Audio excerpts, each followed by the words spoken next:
오늘 본문에서 예수님의 마음은 어떤 마음이실까? 오늘 본문의 말씀만 따로 보면 이해하기가 조금은 어렵습니다. 12장 전체는 예수님을 반대하는 바리새인들에 대해서 예수님이 변론하는 내용입니다. 그때 예수님은 어떤 마음을 가지셨을까? 그 마음을 여러분과 저는 내 마음에 담아야 합니다. 왜 그럴까요? 우리가 고백하는 예수 그리스도가 나의 주이고 살아계신 하나님의 아들이기 때문에 그래요. 바리새인들은 인간의 몸을 입으신 하나님이신 예수님을 받아들이기가 무척 어려웠습니다. 그래서 그들이 가지고 있는 성경의 지식, 율법을 근거로 예수님께 반론하는 거예요. 1절부터 12장 1절부터 8절까지는 안식일에 밀이삭을 잘라 먹는 제자들의 언행에 율법을 근거로 문제를 제기합니다. 예수님은 성경에 기록된 말씀과 율법을 통해 다윗이 그의 수하 그의 부하들과 함께 제사장만 먹게 되어 있는 진설병을 먹은 것으로 대답하시고, 제사장들이 안식일에 직무를 수행하는 것으로 율법에 비추어 볼 때 죄가 되지 않는다, 그렇게 답변하시는 거예요.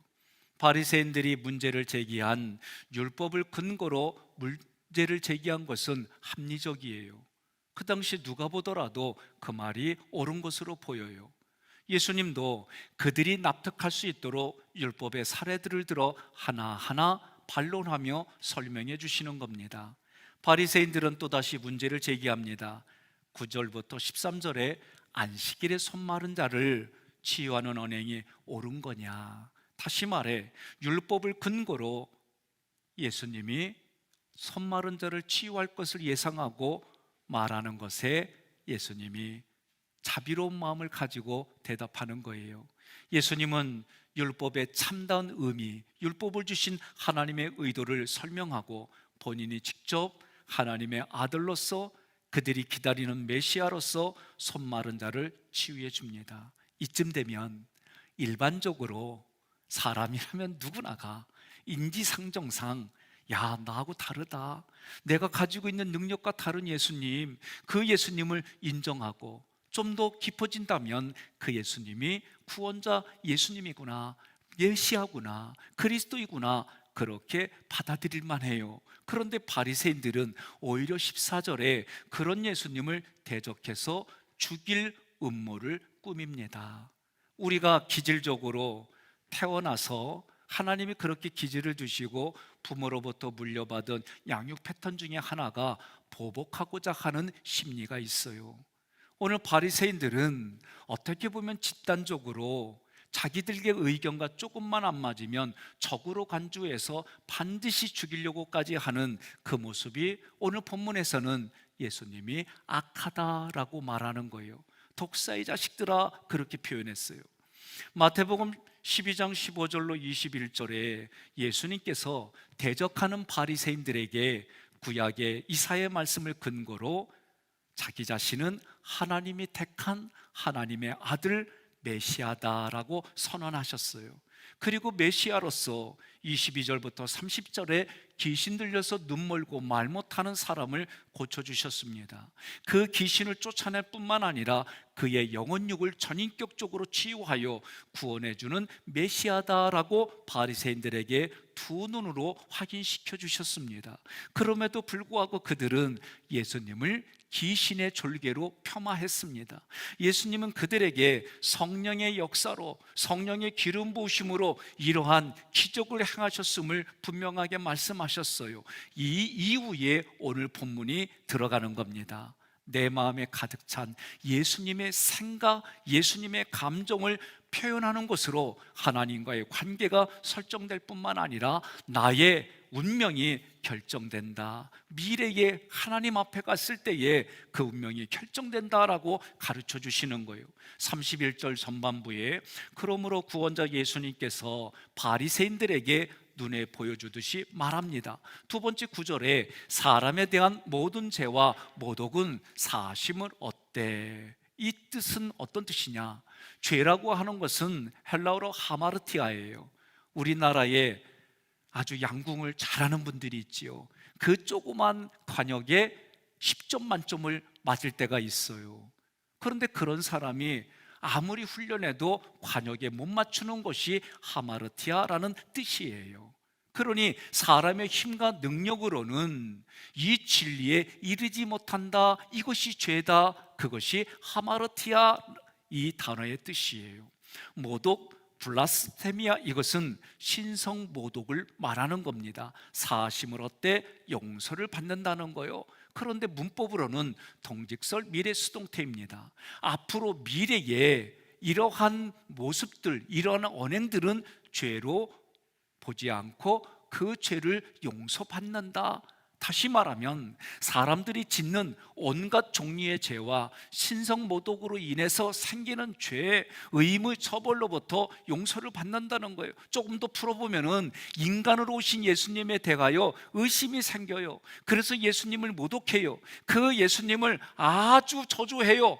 그래도 회개하면 다 용서를 받는다라고 말씀해 주신 거예요. 베드로가 예수님을 그렇게 따라다니다가 예수님을 따라다니는 사람들은 다 죽임을 당하는 걸 보니까 나 예수 모른다고, 저 사람 모른다고 그러면서까지 저주까지 했지만 예수님이 먼저 닭이 3번 울면 깨닫게 해주시는 은혜, 그 은혜로 자기 자신을 보게 되어 나는 내 의지로는 예수님을 따라갈 수 없는 존재구나. 내가 말로는 예수님을 잡으러 온 사람은 칼듯 들고 그들을 쫓아냈던 사람인데 자기 자신을 정확하게 보는 거예요. 이렇게 예수님을 모독해도 회개하면 다 용서를 받는다, 그런 뜻이에요.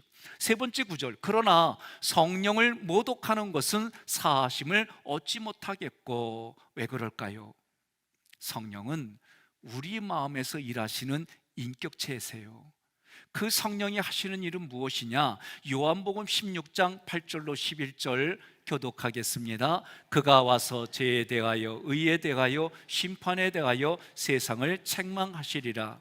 죄에 대하여라 함은 그들이 나를 믿지 아니하며 의에 대하여라 함은 내가 아버지께로 가니 너희가 다시 나를 보지 못하며 심판에 대하여라 함은 이 세상 임금이 심판을 받았습니다. 아멘. 성령님이 오셔서 죄를 가르쳐 주시고 의를 가르쳐 주시고 심판을 가르쳐 주셔서 우리로 하여금 하나님이 아닌 것에 관심을 두고 그것을 의지하던 우리를 하나님께로 돌이키게 해주신다, 그런 뜻이에요. 좀 더 구체적으로 9절에 죄에 대하여라 함은 그들이 나를 믿지 아니하며, 1절에 제 하마르티아라는 단어를 설명했어요. 성자 예수님의 진리에 초점을 맞추지 못하고 살아가는 피조물, 자기 자신이 힘있고 자기 자신의 능력을 위하고 자기 영광을 위해서 살아가는 모든 것이 죄다라고 성령님이 오셔서 가르치는데, 이때 쓰인 단어가 책망하다라는 단어예요. 이 책망이라는 단어는 한마디로 말하면 드러내서 깨닫게 하신다, 그런 뜻이에요. 그래서 성령님이 나에게 오셔서 깨닫게 해주시는 거요, 나의 죄를 드러나게 하는 거요. 그러니까 내가 어느 것 하나 내세울 수 없는 존재라는 게 깨달아지는 거요. 나는 무능력하다라는 게 깨달아지는 거요. 내 마음에 생각하는 것이 추악하다는 것이 깨달아지는 거요. 그러니 이런 현장에서 건져내고 이런 현장에서 나를 구원해 주실 분은 예수님밖에 없구나, 이것이 깨달아져서 지금까지의 잘못된 삶을 회개하고 돌아오는 모습이 죄에 대하여 그들이 나를 믿지 아니하며, 그런 뜻이에요. 이렇게 성령이 가르쳐 주시겠다. 10절에서 의에 대하여라 함은 내가 아버지께로 가니 너희가 다시 나를 보지 못하며. 아멘. 예수님이 우리를 살리려고 이 땅에 오셨는데 세상의 사람들이, 죄인들이 예수님이 죄가 없음에도 불구하고 예수님이 죄인이야 그렇게 말한 거예요. 죄로 유죄를 내려서 판결해서 예수님을 십자가에 못 박아 죽였어요. 그러니 예수님이 죄인이다라고 결정이 났어요. 그런데 하나님이 능력으로 예수님을 부활시키고 하나님 아버지께로 승천하게 해주셨어요. 분명히 죄인이라서 죽었는데 살아났다는 얘기는 잘못했다는 얘기요. 이 모습이 지금 예수님이 오셔서 죽으시고 부활하시고 승천하시고 앞으로 재림주로 오시는 그 예수님이 올바른 길입니다. 그 예수님이 옳습니다. 이것이 예수님의 의고 하나님의 의다. 그래서 지금까지 세상이 사람들이 예수님께 한 것이 모두가 잘못됐다, 오직 예수님만 옳다라고 말한 게 예수님의 의입니다. 성령이 오셔서 이것이 깨달아져서 믿게 해주는 거예요. 그래서 세상을 추구하고 세상의 힘을 의지했던 사람들, 그래서 예수님을 죽기까지 판결 내리고 그 직전까지 있었던 사람들, 그 사람들에게 성령이 오셔서 예수님이 옳다, 앞으로 오시는 예수님이 옳다, 그렇게 믿으면 예수님의 의가 나의 의가 돼서 하나님은 너도 의롭다라고 말해 주시는 거예요. 이것을 누가 하느냐? 성령이 그렇게 우리 안에서 깨닫게 해주신다는 거예요. 성령이 심판에 대하여라 함은 이 세상 임금이 심판을 받았습니다. 아멘. 세상 임금은 세상의 권세를 잡은 자예요. 예수님은 그 권세 잡은 자에 의해서 죽임을 당하셨지만 하나님의 살리심으로 죽인 행동, 죽인 모습이 잘못됐다라고 가르쳐 주시는 거예요. 그래서 그들이 한 것이 예수님을 죽인 것이 불법이다. 그러면 불법을 저지르는 사람들은 어떻게 되는 거예요? 죄의 대가로 심판을 받는 거다, 그 얘기를 하는 거예요. 하나님의 아들을 죽인 것이 불법인데 그 불법을 저지른 사람들, 그 불법을 저지른 사람들에게 남은 것은 하나님의 심판밖에 없다. 우리도 죽을 운명인데 예수님이 부활하셔서 우리도 부활할 것으로 믿고 살아가는 사람들에게는 심판대 앞에서 예수님이 부활하신 것처럼 우리도 다시 살아난다, 그런 개념인 거예요. 그러므로 성령이 우리에게 오셔서 그 심판에 대해 가르쳐 주시는 것은 예수 믿는 사람들에게는 마지막 심판이 아니라 그 마지막 시상식장에서 상을 받는다, 그렇게 가르쳐 주시는 거예요. 결국 의에 대하여, 죄에 대해 심판에 대하여 기준은 예수 그리스도가 기준인 거예요.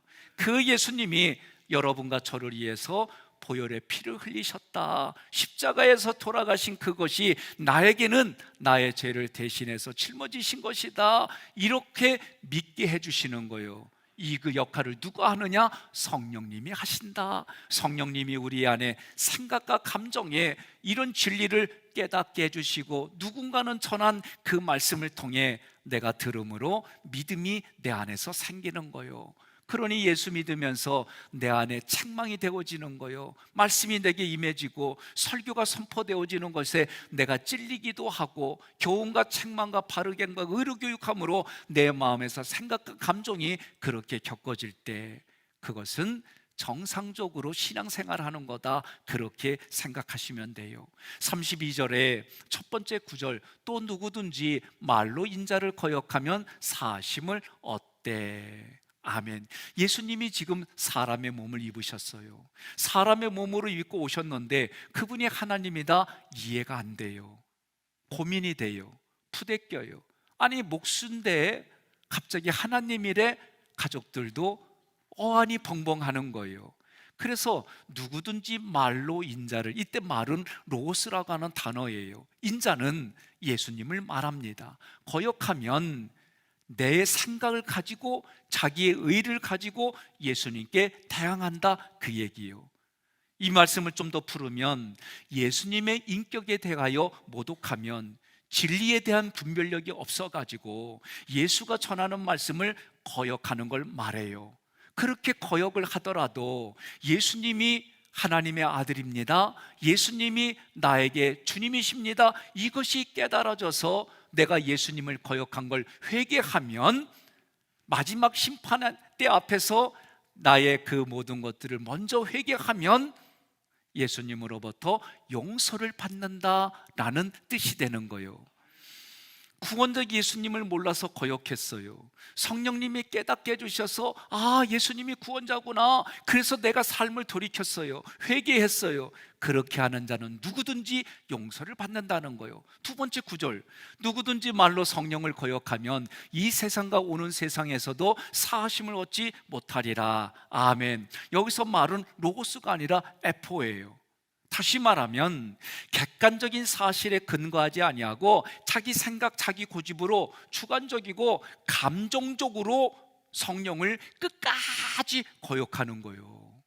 그러면 그 사람은 고의적으로 성령을 거역하기 때문에 성령 해방자로 오는 세상이나 지금 세상에서 결코 용서받지 못한다는 거예요. 오늘 우리도 이 땅을 살아가면서 중요한 얘기예요. 저는 이 말씀을 보면서 이런 생각이 들었어요.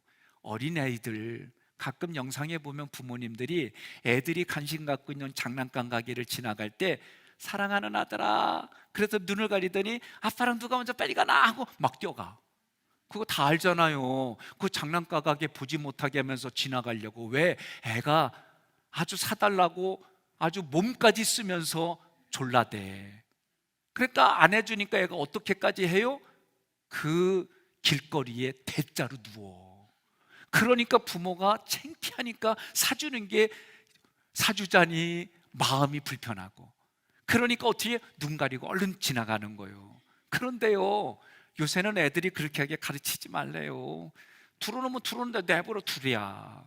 근데 애를 생각하는 게 아니라 내 인격 때문에, 내 얼굴 때문에 그렇게 하는 행동이지요. 그래서 어쨌든 아버지가 버팅겨가지고 애가 따라왔어. 가면서 쫓아가면 막 이러면서 쫓아오는 거예요. 집에 오니까 이제는 밥 먹을 시간인데 아빠 미워서 안 먹어.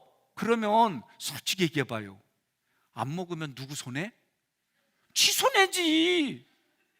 그런데도 우리 부모님들은 내 손해로 생각해가지고 돌아다니면서 쫓아내면 밥을 먹이려고 그래. 요새는 그렇게 안 가르쳐요. 먹기 싫으면 내버려 두라는 거예요. 그리고 배고프면 울 때 그때 밥 주래. 세대가 이렇게 달라졌어요. 어찌됐든 그 모습이 오늘 부모의 심정으로 어린아이를 달래듯이 오늘 예수님이 자기를 거역하는 바리새인들, 정말 그 속에 독을 가지고 예수님을 그 독으로 죽이려고 하는 그 사람들에게까지 아버지의 마음을 가지고 사랑하는 마음을 가지고 지금 이야기들을 해나가는 거예요. 나는 솔직히 이런 상태까지 어려워. 가끔 일본 생각하고, 일본 애들이 교과서에다가 왜곡시키고 그리고 울릉도 독도에다가 지네 땅이라고 그럴 때마다 그냥 역사에 그게 막 올라와. 그래서 목사인데도 불구하고 안 좋은 얘기 좀 할게요. 디즈니랜드 갔으면 좋겠다 막 그래. 응? 중국을 보면은 화딱지나. 우리나라 역사를 보면 툭 하면 와서 전쟁 치러가지고 다 뺏어가네. 지금도 막 자기네 속국이라고 떠들어대. 나 그런 거 보고 역사도 막 왜곡하는 거 보면 군대 일으켜갖고 나 가고 싶어. 푸틴처럼. 그런 마음이 나도 있어요. 그런데 신앙인으로 살라고 그러고, 신앙인 중에도 목사 인격은 아직 덜 됐는데 목사 인격으로 살려니까 내가 얼마나 힘들겠어요. 응? 아니 내 마음이 그래요. 그런데 오늘 예수님이 그렇게 하는 그 민족에게, 그 나라에게, 그 사람에게 먼저 그 용서하는 마음을 가지고 살아간다는 게 나로서는 때로는 너무 힘들어. 여러분들은 힘들어요? 힘들지요. 예? 신앙으로 이거를 이겨낸다는 게, 그러니까 내 힘으로는 안 되는 거예요. 성령이 그걸 깨닫게 해주셔서 하나님의 힘과 능력으로 이 땅을 어떻게 살아야 될지 말씀을 통해 가르쳐 주는 거예요. 33절에 자 먼저 첫 번째 구절, 나무도 좋고 열매도 좋다 하든지. 나무는 개인을 말해요. 좋고는 칼로스, 선한, 아름다운. 예수님이 말씀하셨어요. 선한 것은 하나님밖에 없다는 거예요. 그래서 이 선한 아름다운 뜻으로 이 선이신 예수님과 하나 되는 걸 말하는 거예요. 열매 카포스는 일의 결과입니다. 하든 포이에오는 만들다, 창조하다는 뜻이에요. 문법으로 보니까 동명령, 과거, 능동, 복수예요. 무슨 얘기냐? 예수님과 함께 하는 삶이 되어서 내 안에 가득 찬 말씀이신 그 예수님을 반복해서 드러내는 삶을 살아라. 그 삶이 하나님 보시기에 아름답다, 선하다라고 얘기해 주신다. 우리는 내 삶을 뒤안길을 보면 어느 것 하나 내세우기가 쉽지 않아요. 나보다 잘난 사람 만나면 내가 기가 죽어. 나보다 못난 사람 만나면 내가 우쭐해 되어지는, 그게 우리들의 마음에 바친 거예요. 그런데 그 마음밭에 예수님의 마음을 품으라고 담으라고 말씀하는 거예요. 두 번째 구절, 나무도 좋지 않고 열매도 좋지 않다 하든지 하라. 좋지 않고 사포로스는 썩은 부패한의 뜻이에요. 다시 말하면 예수가 없는 자리가 부패의 자리, 파멸의 자리이다 가르쳐 주는 거예요. 하나님의 관계가 끊어진 자리가 바로 사프로스, 이 단어가 품고 있는 거예요. 그 삶의 결과는 부패한 열매를 만들어낼 수밖에 없다는 거예요. 때로는 제가 과일을 먹으려고, 야, 빛깔도 좋고 먹기 좋아요. 그런데 반을 딱 잘라보니까 아니, 골았어. 그것까지 볼 수 있는 눈이 있으면 얼마나 좋아. 때로는 우리가 살아가는 삶에 이런 오류들이 많이 종종 일어나요. 그러니 오늘 성경에서도 우리의 겉에 나타나는 언어와 행동은 내 내면에 있는 것이 나오는 거다라고 성경이 말하는 거예요. 세 번째 구절, 그 열매로 나무를 아느니라. 아느니라, 키노스코는 문법으로 보니까 동직설 현재 수동이에요. 눈에 보이듯이 지금 누군가에 의해서 확실하게 나온다, 분별된다, 그런 얘기예요. 다시 말하면 그 열매로 나무를 안다는 얘기는 이 안에 예수님과 말씀으로 가득 찬 사람들에게는 생명을 살리고 희망을 주고 소망을 주는 그런 말씀들이 예수님, 내 안에 성령님을 통해서 나에게 흘러나오는 것이고, 이것이 열매다, 그 열매가 십자가이다 라고 가르쳐 주는 거예요. 그 십자가가 어떤 것입니까? 예수님이 채찍을 맞고 못 박힌 예수님에게는 고통이고 아픔이고 눈물이지만, 우리에게는 내 대신 예수님이 짊어지기 때문에 나의 죄가 사라지고 나의 육신의 질병이 고쳐지고 나의 마음의 상처가 치유되어지는 것이 십자가입니다. 그러니 여러분과 제가 이런 것이 내 마음에 믿어질 때에 십자가, 십자가 내가 처음 볼 때에 나의 마음의 그 고통 사라져. 그러니까 예수님이 그런 걸 다 가져가는 십자가가 되니까 나에게는 이 십자가가 기쁨이고 즐거움이고 감동이고 하나님의 사랑이 보여주는 현장이다라고 말하는 거예요. 자기 십자가를 진다. 예수님처럼 나도 누군가에게는 그런 마음의 자세를 가지고 주님이 나에게 주신 그 감동과 생명수를 가지고 나는 살아가는 내 현장이 그것이다 야라고 얘기하는 거예요. 여러분, 34절에 독사의 자식들아 너희는 악하니. 여러분, 독사의 새끼는요, 그 조그만 독사에도 독이 있어요. 물리면 그 독으로 나는 죽어요. 그러니 아무리 독사의 새끼가 얼어 죽어가고 불쌍해 보여도 아이고 불쌍하구나, 그리고 내 가슴에 품어가지고 먹여주면은요 내가 죽어. 그렇게 적용하면 안 되는 거예요. 그러니 성경의 말씀들이 원래 의도가 무엇인지 깨달아져야 그 말씀이 내 삶을 통해 하나님의 의도대로 흘러가는 거지요. 여기서 독사의 자식들은 바리새인들을 말해요. 아니, 웬만하면은 예수님 믿을 만한데 오히려 시간이 가늘수록 자기 생각과 다르다고 더 악한 모습으로 나타나는 거예요. 옆에 분에게 인사하겠습니다. 독 사라진 지 100년 됐지? 그러세요. 예? 아니, 참 때로는요, 아까 말씀드린 것처럼 하나님이 우리를 만드실 때 기질을 주세요. 그래서 디스크라고 그래요. 다열, 탐즉, 우울, 첨예, 이거를 영어로 디스크라고 4가지 기질을 그렇게 얘기를 해요. 그 기질들이 살다가 부모로부터 물려받은 행동의 패턴들이 있어요. 그걸 가지고 우리는 하나님이 원래의 의도대로 만들어진 우리 속에 그런 것들로 덕지 덮여져 있는 거예요. 우리가 그런 공부를 조금만 하면 하나님의 말씀, 성령의 검으로 그런 것들을 수술한다는 얘기는 생각과 감정을 하나님의 말씀으로 바꿔가는 훈련이 되어졌다는 거예요. 그러니 지금 독서의 자식들은 구원자 예수님, 메시아 예수님을 보면서도 그 예수님을 자기의 생각과 다르다고 죽이려고 하는 거예요. 예수님께서 지금 그들이 예수님을 바알세불의 졸개로 보는 겁니다. 그렇게 보고 죽이려고까지 하는 바리새인들에게 뭐라고 말하는 거예요? 악하다, 그런 얘기를 하는 거예요. 이 악은, 포네로스는 마음이 병든 거예요. 그래서 병들어서 사악한 거예요. 그래서 그 안에 생각이 사람을 멸망하고 죽이려고 하는 것으로 가득 찼는데 겉으로는 뭐예요? 자기들을 포장했어요. 그래서 성경은 무섭게 그들을 이야기하는 거예요. 자, 그 마음에 성삼일체 하나님이 없다는 거예요. 겉으로 보면 하나님 얘기를 해요. 겉으로 보면 하나님을 잘 믿는 모습으로 보여요. 두 번째 구절, 어떻게 선한 말을 할 수 있느냐? 지금 너희들은 스스로 악한 말을 할 뿐이라는 거예요.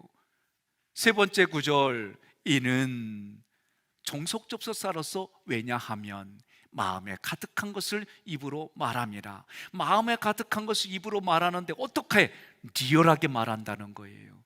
아주 구체적으로 말한다는 거예요. 그래서 예수님이 뭐라고 그래요? 제자들을 통해 빌립보서 2장 5절에 너희 안에 이 마음을 품으라. 곧 그리스도의 예수의 마음이니 명령형이에요. 내가 품어도 되고 안 품어도 되는 게 아니에요.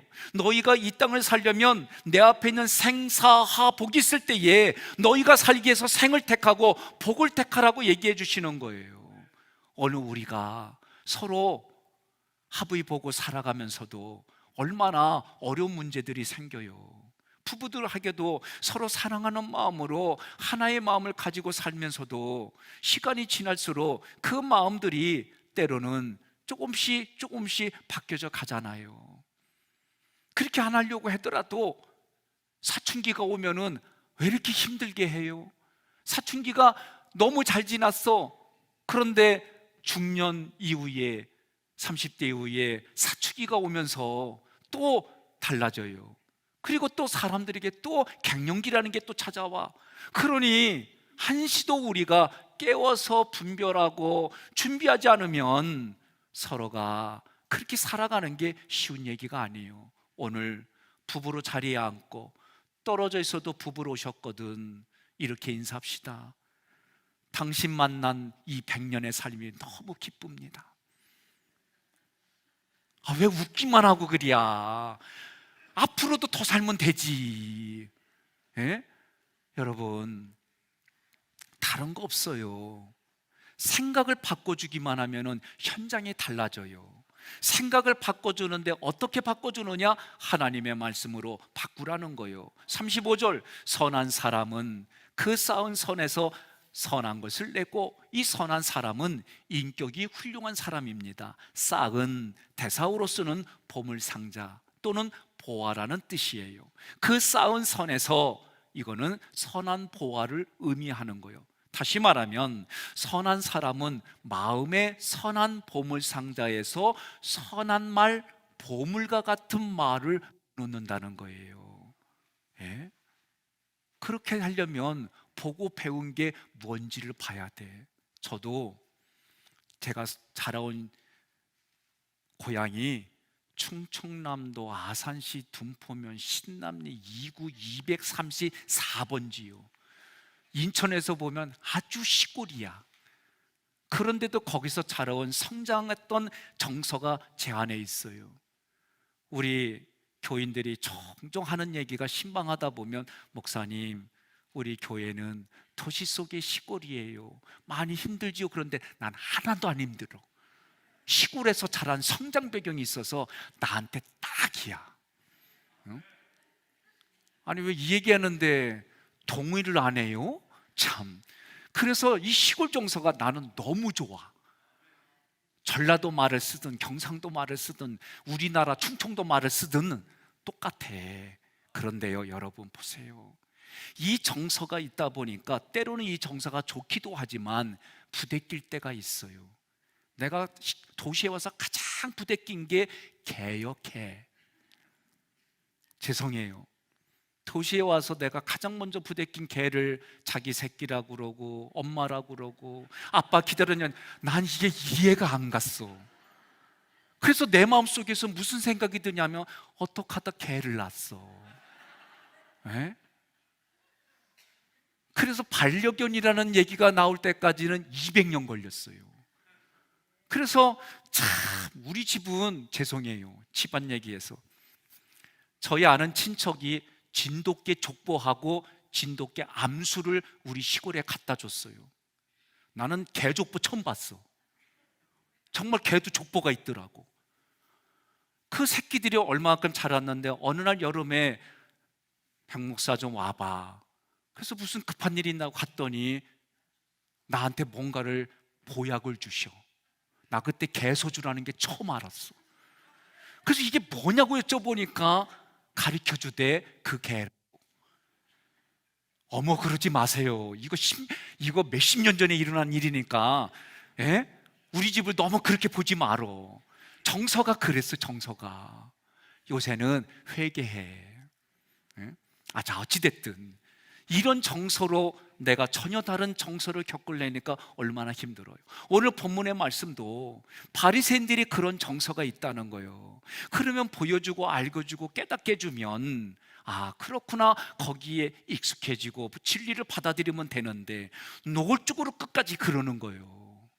종종 저한테 이런 질문을 합니다. 목사님, 개고기 드시오? 어떤 분은 저한테 간단히 말해, 개고기 혀? 참 말하기가 곤란해. 한 분은 개를 아들처럼 키우는 분이 계시고 한 분은 식용으로 생각하는 분이 계시니까 나보고 누구 편대라고 말하지 말어. 아주 이런 현장들이 우리 삶에 너무 많아. 그거 알고 싶거든. 기도하면 하나님이 다 가르쳐줘요. 36절에 어찌됐든 예수님의 마음은 어떤 마음이냐, 하나님 아버지의 마음을 가지고 이 바리새인들을 그래도 끝까지 그 아버지의 마음으로 얘기하는 거예요. 악한 사람들, 바리새인들이죠. 주님이 지금 경고한다는 의미는 그래도 그 심판 때까지 기회를 주는 거다, 그 얘기예요. 그 경고가 어떻게 성경에 표현되어 오면 70번씩 7번, 7번씩 70번까지 주님이 그렇게 해주시는 거예요. 오늘 여러분과 저는 육신의 몸이 있는 동안은 주님의 이 용서를 기대하고 살아도 돼요. 그러나 이 육신이 있는 동안 예수를 구주로 고백하지 못하면, 예수님을 내가 그리스도로 고백하지 못하면 더 이상 기회가 없는 거예요. 36절의 첫 번째 구절, 내가 너희에게 이르노니, 예수님께서 바리새인들에게 눈이 보이듯이 확실하게 말씀을 해주셨다, 그 얘기예요. 지금 주님이 확실하게 메시아임을, 너의 앞에 있는 예수가 메시아임을 분명하게 말씀해 주시고 그들이 돌이키기를 바라는 마음을 가지고 말씀하신다는 거예요.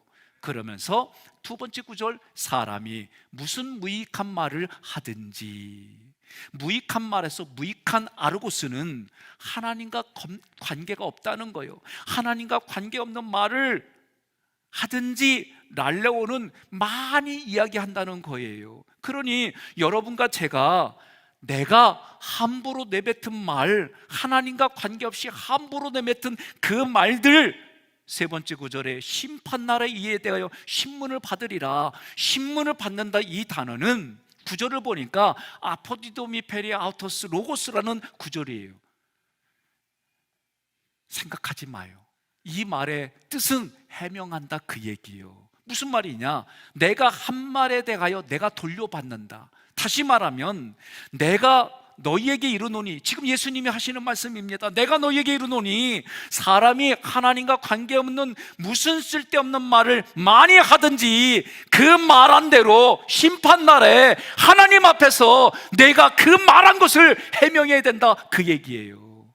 그 해명하는 것으로 37절, 내가 한 말에 따라서 무죄가 되기도 하고 유죄가 되기도 할 것이다 라고 오늘 말씀은 끝을 맺는 거예요. 오늘 여러분과 저는 내가 살아가는 삶의 자리에 내가 본 대로, 내가 들은 대로, 내 안에서 그것이 내 가치의 기준과 정반합에 의해서 내가 하는 말들이 하나님 앞에 모든 것이 다 심판의 잣대가 된다, 그 얘기를 하는 거예요. 그러니 여러분, 내가 말하는 거 참 조심해야 돼요. 저도 조심하려고 애를 쓰는데 잘 안 되는 데가 가장 내 아내한테예요. 내가 어디에 집중하고 있는데 아내가 이렇게 얘기를 하면요, 나도 모르게 여보 조금만 기다려주세요 이러면 얼마나 좋아. 나도 모르게 그냥 락 쏟아버려. 하고 나면 꼭 후회해. 여보 진짜요, 후회하는데 안 그래야지 하면서도 또 그래. 감사합니다. 에? 이렇게 안 하려고 하는데도 이게 참 안 돼. 그러니까 우리 애들이 뭐라고 그래요? 내 모습 유난히 살펴보더니 우리 셋 중에 하나가 그랬어. 아빠는 성도들 앞에서는 이래고 자기들 앞에서는 한대. 그 얘기 들으니까 내가 찔려면서 회개하면 얼마나 좋아. 그 순간 나도 모르게 화가 확 올라오는겨. 근데 가만히 보니까 창피하더라고. 내가 저러지 말아야지 하면서도 이게 잘 안 돼요. 그래도 애들이 나한테 요새 위로하는 말이 아빠 100년 전보다 훨씬 좋아졌어. 응? 여러분, 오늘 말씀을 통해 내가 육신으로 살아있는 동안 주님이 나의 그리스도입니다. 예수님이 나의 주인입니다. 내가 오직 예수님만 의지하고 이 땅을 살겠습니다. 그렇게 고백할 때에 내 마음의 성령님이 그 순간순간 부대끼는 자리에서도 영적으로 이기게 해주셔서 그 승리의 기쁨이, 즐거움이 내가 내 눈으로 볼 때보다도 하나님의 말씀으로 보니까 이 자리가 얼마나 소중한 자리고 기쁜 자리인지 깨닫게 해주셔서 천국의 삶이 이런 거구나, 내가 더불어 사는 게 이런 거구나 경험하게 해주시는 줄 믿습니다. 그 경험이 흘러 다른 사람에게도 선한 영향력이 흘러가서 여러분들이 살아가는 삶의 자리에 생명이 살아나고 생명을 살려내고 생명으로 살아가는 우리의 현장이 되기를 주님의 이름으로 축복합니다. 이동원 목사님의 3분 영상을 준비했어요. 이분에게는 40대가 넘은 아들이 있어요. 국제 변호사예요. 얼마나 기뻤겠어요. 그 아들이 대장암이 발병이 된 지 8개월 만에 죽었습니다. 그 가정에 하나님 앞에 기도하는 마음을 얘기하는 거예요. 이 모습을 보며 그래, 우리가 기도하면은 하나님이 나를 보게 해주지. 그래서 하나님 앞에 내가 아무것도 아닌 걸 알게 해주시고 하나님의 능력과 때에 따라 생명을 살리기도 하고 걷어가기도 하시는 그 하나님의 역사 앞에 여러분 깨닫고 고백하는 현장이 되기를 바랍니다.